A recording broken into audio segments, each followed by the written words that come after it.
New evidence the system set up to keep us all safe when we fly routinely breaks down. This on a day that President Obama addresses the Christmas bombing attempt.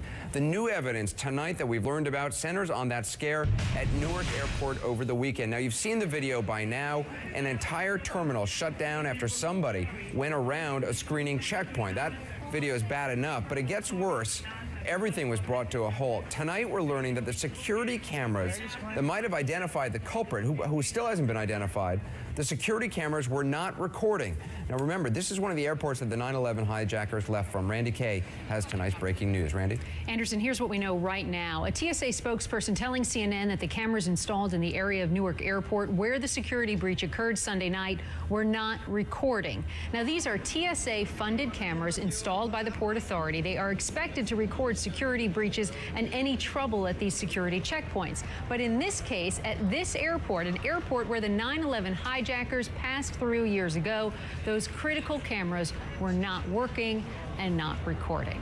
We know that the person who breached security was a male. What else do we know? I mean, he wasn't actually caught. No, and now I guess really we're learning why he hasn't been caught. We were all scratching our heads for days trying to figure out why this person was never caught and questioned, and it turns out the malfunctioning cameras gave the guy a head start, time to get out of the airport.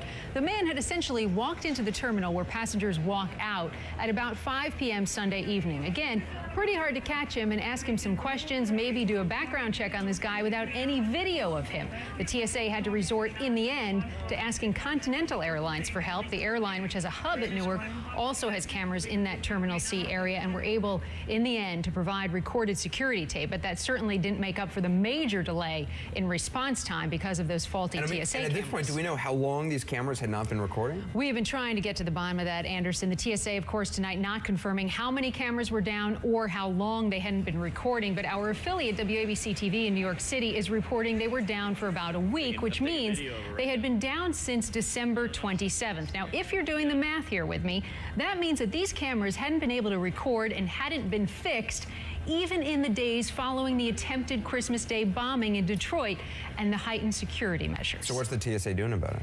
TSA telling us tonight that after reviewing the circumstances surrounding the breach, the TSA has volunteered to check the surveillance cameras every day to make sure they're working. But the question really is, Anderson, is the TSA planning to do this at every airport around the country or just Newark Airport? Also, I mean, if a Newark Airport where the 9/11 hijackers were some of them left from, if it's not working there, who knows in some of these other airports? Right. Time to check all of those cameras. All right, Randy, keeping them honest.